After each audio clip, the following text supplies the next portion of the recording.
بەڵخۆشەویستان هونەرمەندی خۆشەویست محەممەد عەباس بەهرام لە ئاستودیۆی کورسات مەگەزین میوانمانە کاک محەممەد بەخێرهاتی سەرسەر و سەرچاومان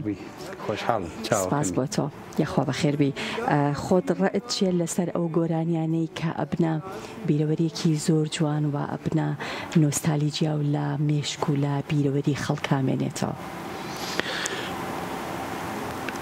هەستەکەی کارەکانت بە بەلاشە نەکردووە نەڕۆیشتووە هەستەکەی چۆن ئیشێکی چۆن بینایەکی جوانەکەی دوای خەڵقەڵە ماشەڵەکە جوانە نەفسیەن دەرونیەن یعنی وەکو دەروون وەکو شخصیەتی ئینسان ئیسراحەتەکە ئەڵێ ئۆخەی بەس نەبوو ئەوم داناوە بەس نییە ئەوم دانا بەس نییە ئەوم کردووە بەس نەبوو کردم بەس نەبوو ئەوە ئەو شاعرە ئەو ئاوازە بێگومان سەروەریە کە گەورەیە کە بۆ هونەرمەند کە کەم نییە شعر و ئاواز و دەنگ و گۆرانی بچێتە دەرونی ناخی مرۆڤێکی کوردەوە اینجا تۆ باسی پلەکان ناکەم پلەکانی ژیانی و تەمەنەکان ئەلحەمدوللا لە دڵ و دەرونی هەموو کەسێک هەیە و بتوانێت ساڵانێکی زۆر بمێنێتەوە و هەموو جارێکە گوێی لێ بگریتەوە بزانی یەکەم جارە و بە پێچوانەوە حەز بکەیتریش گوێی لێ بگریتەوە ئەمە وات لێ ناکا کە ترسێک دروست ببێت نەتوانی بەرهەمێکی تر بەرهەم بهێنی ئەترسی وەکو ئەو نەچێتە ناو خەڵکەوە یان ئەو سەرکەوتنێک کە ئەو بەدەستی هێناوەیان دروستی کردووە ئەم نەتوانێت منەو پرسیارم لە خوالێ خۆش بوو ئیبراهیم خەیات پرسی ئێوارەیەک لە کەرکووکەوە عسکەر و هاتمەوەی تەمەشاکەم بۆ بەیانی جەژنا دانیشتۆ چاکەتێکە دوورێ وتم ئەم چاکەتە جوانەت چییە وتی چاکەتی لەمە جوانترم نەدووریوە بەس هەوڵ لەدەم ئەمە بدورم لەو جوانتر بێ تۆ کە گۆرانیەک دانی چۆتە ناخی ملەتەوە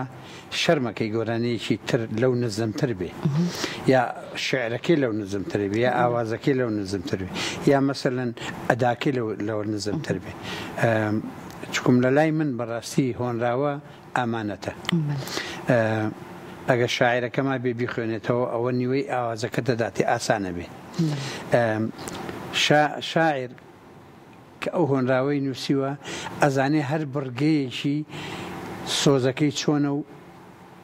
هەستەکەی چۆنە و باسەکەی چۆنە چیرۆکەکەی چییە وردە ورداچێتە ناو مۆزوعەکانەوە دوایی وەسفەکە بۆ ئەوەی خۆی بە تاوانبار دەداننێ بۆ خۆی بۆ وەفادار دابنێ جێژوانێک بۆ خۆی دروستکە ئەو ئامانەتەیە تۆ ئەبێ هەمووی تەرجمەیکەی بە ئاوازێکی دەرونی و پرسۆز اینجا ئەگەر خۆشت بیرڵێ یا گۆرانی بێژێکی تربیرە ئەبێت تێبگەینی کە ئەم دەربڕینە چۆنە و ئەم سۆزە چۆنە و چۆن تۆ تعبیر یعنی تەرجمەیەکەی لە ناخی خۆتا و بە دەنگ ئەو هەستە گەورەکەیتەوە کە بڵێن وڵی ڕازەکە ئەشەد و مابلە ئەو سۆز و ئاوازە قابل بۆ شارەیە زۆر ڕاستە ئەم بەرهەمە ئەگەڕێتەوە بۆ ساڵی کەی و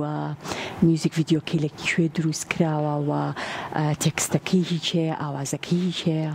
ئەمە شعرەکەی هی پرۆفسۆر فەریدون عەبدولبەرزنجیە کە هاوار کە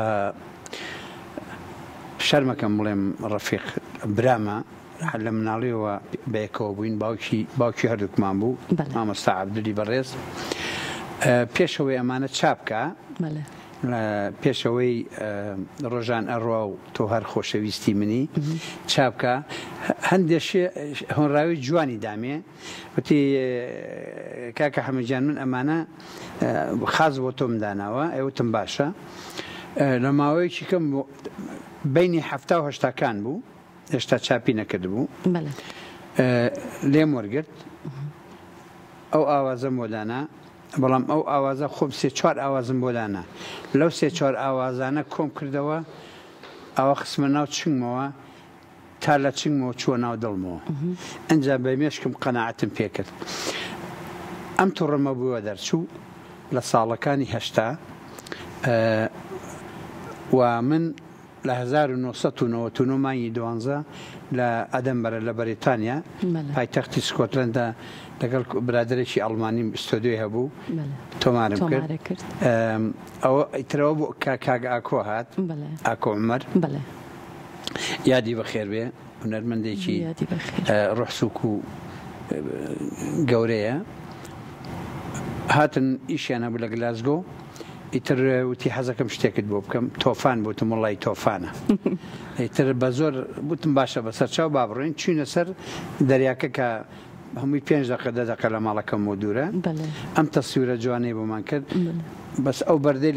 لەسەری وەستاوم خەریک و بکەم منە ئەوەکە هەوا بوو کۆنتڕۆڵ ناکرێ سیناریۆی تایە پێ ناچێ سیناریۆی تیاوێ ئەمە نەوەڵا بە پەلەش تەزیمنەوە کرد بەس شتێکی جوان دەرچوو بە سیناریۆکە ئەوەیە خێزانم نەریمان نان بۆ تەیرەکان تەیری ئاو ئێمە پێڵێن سیگڵ نەورەس بە عەرەبی پێڵێن نەورەس هەموو تەیرەکان دێن ئەمە ئەوە و گۆرانیەکەش لە لای خۆم زۆر گۆرانێکی خۆشەویستە یادگاری بەڵێ یادگاری بەڵێ تر هۆنراوەکە هی کاک فەریدونە برای عەزیزم بێگومان ئەویش بێت چیرۆکێکی خۆی تیا بەس من ئاوازەکە لە قوڕی خۆی وەرم گرتەوە کاتە تۆمارکردنی بەرهەمەکە لەگەڵ دروستکردنی میوزیک ڤیددیۆکە با بڵین سیناریۆ و وێنەگرتنەکەی ساڵانێکی بینی زۆرە ئەمە هی 1970 بەڵام بەرهەمەکە خۆی بۆ ساڵی هەشتاکانە گەڕێتەوە بۆ شاعرەکەی بۆ بینی 1970کانە بەڵام لە ساڵی 1999 مانگی 12 تۆمارە کردووە خۆت هیچ کات هەوڵت داوەکە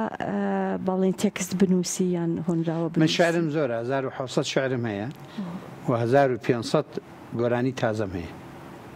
ئەم سەفەرەشاتمەوە 20 یعنی لە هەکبەکەمە 20م هەڵبژار جوان کەوا تۆماری کەم بەڵام بەداخەوە تووشی ئەم کۆکەیە بووم هەمووی شەکان میوەستان ئەمە ئەم ماوەیە تووشی ئەم کۆکەیە بووی ئەی پێش ئەوە ئەی ئەم چەند ساڵە بۆچی پێش ئەوە هەمەیەکە لێ تۆمار نەکردووە لە ئەوروپا یەک گۆرانی تەژیر کێ 3400 پاونی تێشێ ئەو ئیمکانێتەم نییە پیا خۆی هەڵ نەکێشێ و ئەگەر ئەو ئیمکانێتش هەبێ فەرقەی مۆسیقی چاکت دەست ناکەوێ ئەجا بۆ ئەوی دڵت خۆشکەم مۆسیقای ئەم گۆرانیە هەمووی خۆم لێم داوە هەمووی خۆم عەزفم کردووە ژەنیومە بە تراک هەمووی خۆم کردوم بەڵێ هارمۆنی و تەرتیبات و گەڕانەوە و جواب و هەمووی خۆم کردومە بۆچی بەو شێوەیە کردوتە هی ئەوە بووە کە ئەستا خۆت باسە کرد کولفەیەکی زۆری تێچێ یان ئیمکانیت بەڵێ ڕەنگە پێشت وا بێ کە خۆت هەموو کارەکان بکەی ڕەنگە ئەڵێ بەس خۆمەزانم چۆن کردومە ئەڵێ پینەدەست ئەگەر ڕی تۆ پەرچین بێ کڵاش بۆ خۆی دوورێ بێت چۆن بیدوێ یەکێکی تر لە بەرهەمەکانە کە ئەوش زۆر چووە ناو خەڵکەوە ئاگرێکی بێخۆڵەمێش ئەوەشێکی کە لە بەرهەمە جوانەکانی تۆ ئاگرێکی بێخۆڵەمێش لە هۆنراوە جوانەکانی خوالێ خۆش بوو شەهید ڕووخۆش دەم بە پێکەنین ڕوحسووک شەهید بەرزان عوسمان پێشەوەی ژن بێنێ بە ماوەیەکی زۆر حەزی لە کچێکە کرد حاجتی کاکە حەمەوە زانیمی شتێوێ اینجا بەدەنگێکی ناسکەوتی کاکە حەمەجیان بە قوربانتم چییە بڵێ دەی ئەزانم شتت پێە تی وڵای شارێکم نووسیوە تخوا بیخێنەرەوە هەزمی کەوتی تویتی تۆ هەزمێک شاعر هەزمەکەی وتی بەشکم بە مەقام بێ بۆشم بڵێ ئاوازێک بۆم بڵێ وڵا وتم بەسەر چاو وڵای تر ئێوارە بوو هێنای دەوری ساعت 5 بوو ئێمە لە قسمی داخلی بووین قسمی جێگای تەلەبار لە بەغا لە پەیمانگای هونەرە جوانەکان بووین من سنفی سێ بووم و تازە لە یەک بوو تر کە تعریفیشمان کرد زۆر ڕوحسووک بوو کوڕی کاک عوسمان کارەباچییە کە لای سینەمە دڵشاد بوو کاتی خۆی ئیتر سێری شێعرەکەم کرد وتم بە بەرزان ئەمەی نووسیوە وڵاوتم شتێکی جوانە ماشەڵڵا قابلیەتی هەیە شێعرەکەم بەدڵ بوو بەڵام شێعرەکە کۆرسی ئەویست یعنی ئەبێیشێ لە بوو بەم سەنێتەوە تایە نەبوو بیرم کردەوە شتێکم نووسی نردم بە شوێنێ هات وتم بەرزان گیانەمە کۆرسێوێ وتی بەخوای ترەوە کەیفی خۆت وتمەزانی کۆرسی یعنی چی وتی ئەو نیە لە پشتەوەی ئەڵێنەوە وتم با وتم باش ئەمە شێعرەکە ناوی چییە ئاگرێکی بێخۆڵەمێش نییە وتم ناوی چیتە خۆت بڵێ وتی ئاگرێکی بێخۆڵەمێش وتم دڵی منە کڵپەیەوە وتم ناوی چییە وتی وەڵا ئاگرێکی بێخۆڵەمێش وتم دڵی منەوە سوتاوە وتم دەبڕەوە کۆچەکەیە تر زۆری پێخۆش بوو ئیتر شێعرەکەم پێشکەش کرد لە بۆ تاقیکردنەوە خوا لێ خۆش بوو شاعری گەورەی کورد هێمن مەهاباتی فاسی کرد کێکی کردۆمانە ناجیح بوو و لە هەمان کاتە ئاوازەکەشیم فەحس کرد دوای ئەوە بە 4-5 ڕۆژ مامۆستا عەلی مەردان و غانم حەداد کە کوردی زۆر خۆشەویست و یەکێک لە هونەرمەندە فەڵەستینی گەورەکان ڕەوح الخەماش کە مامۆستا بوو لە پەیمانگانی هونەرە جوانەکان ئاوازەکە ناجیح بوو عەلی مەردان وتی دەباشە حەمەی کوڕم دووبانی بۆ تەزیلەکەی هەر وتم ئاواز وتی وتی با تاخیر نەبێ ئیتر تۆمارم کرد بەڵێ دەستەکانە خۆش بێت کاک محەممەد نزیکەی چەند بەرهەمت بڵاو کردوتەوە تا ئێستا ئێستا تقریبن دەوری 30 بەرهەم بڵاو کردوتەوە 30 بەرهەمی جوان و لەو بەرهەمە تازانەی کە لە فستیڤاڵی دەنیمارک و لە فستیڤاڵی فەڕەنسا و ئەمریکا و ئەمانە ئەڵمانیا و ئایرلندا لە ئایرلنداش حەفلەیەکم کرد ئەوە یەکێرە گۆرانیانە ئازادی بۆ کوردستان باسی 4 پارچەکاکە مەقامی هەڵەبجەی تایە ئەوە یەکێ لەوانە کوردستانم باسی جوانی و فەخری کوردایەتیەکە جوانی کوردستان و فەخری کوردایەتی یەکێ لەوانە لێم ڕەنجە کە لە گۆرانی تازەکانە و گوڵ و خونچە گوڵبژێرێک شعرێکە لە پۆستەرێکم دەرکردووە لە هۆناوەکەی خوا لێ خۆش بوو عەلی عەرەفاغای خۆشەویست و پۆستەرێکشم دەرکردووە لە پرۆفسۆر فەریدون عەبدولبەرزنجی هەرچی جوان لە تۆەکە ئەوەشم تۆمار کرد دوایی مەجموعەی گۆرانیم وت دوای خەڵکەکە عاجز بوو وتیان ئێمە هاتوین بۆ ئاگرێکی بێخۆڵەمێش ئێمە لە سویدەوە هاتوین لە فنلەنداوە هاتوین ئاگرێکی بێخۆڵەمێش نەڵێ ناڕوین وەڵاوتم کاکەوە عاجز نەبن بەسەر هەردوو چاوم وەڵا بۆم وتن دوای ئەوەش تەڵەبێکیان کرد وەڵای گۆرانیەکمانەوێ بەبێ مۆسیقا ئەگەر زەحمە نەبێ ئێوتم بەسەر هەردوو چاوم قەیچێک ئێوە ئەوەندا گۆرانەکانی منتان خۆلا خۆش بێ منش ئێوەم لا خۆشەویستە وڵای تر گۆرا و گۆرانیم و بەبێ مۆسیقا لێم ڕەنجە لەو دانیشتن و لەو کۆڕ و کۆبوونەوە و فستیڤاڵانەی کە لە دەرەوە سازەکرێت ئەزانم کە داوای بەرهەمە کۆنەکانت لێکرێتەوە بەڵام داوای هیچ بەرهەمێکی تازت لێ ناکرێ ناوەڵە مەگەر خۆم باسی مەگەر خۆت باسی هەتا لێرەش کە دێمەوە گۆرانی کۆنەکان تخوا گۆرانی کۆنەکان ئێکەڵیم کاکە من هەکبەیەکم هێناوە ئەخر ئەوانە لێکی تۆمارکەم من لێ پارەم نییە ئیمکانێتم نییە تۆماریکەم هاتوومەتەوە لەبەر خاتری ئەو شتانە تۆمارکەم بۆی بمێنێتەوە لە کتێبخانەی گۆرانی و هونەر و کەلتور و ئەم شتانە کەرەستەیەک بێت بۆ ڕۆڵەکانی ئایندە کە پێگەن بۆی بزانن کەواشتی کوردەواری هەیە شتی جوان هەیە شتی پاکێ مۆری کوردایەتی پێوەیە ڕاستە بنیازیت هەموو ئەو بەرهەمانی کە خۆت ئاماژەت پێکرد ئامادەن هەر هەمویان تۆمار بکەی ئەگەر چەند ساڵێکیشی بوێت مشکلەی من ئەوەیە هاتنەوە بۆ کوردستان و بڕۆی خۆتەزانیەوە پارەیەکی زۆری تێچێ و من ئێستا خانە نشینم بەڕاستی خانە نشینیش نەبوو بەخواوی امکانێتم نەبوو پارەم قەرزەکرد تاقەکەمە کڕی بەس هەر بۆ ئەوەی خزمەتەکە بکەم گوێم نادایە بە ساڵێک پارەکەمەدایەوە بە قەرز بەڵام هیوایەتی من ئەوەیە و ئومێدی من ئەوەیە ئەوانە هەتا خۆم زیندوم تۆماریان کەم چکم بە ئەو هەستەی کە خۆم شعرەکەم نووسی و زۆربەی شعری خۆشمان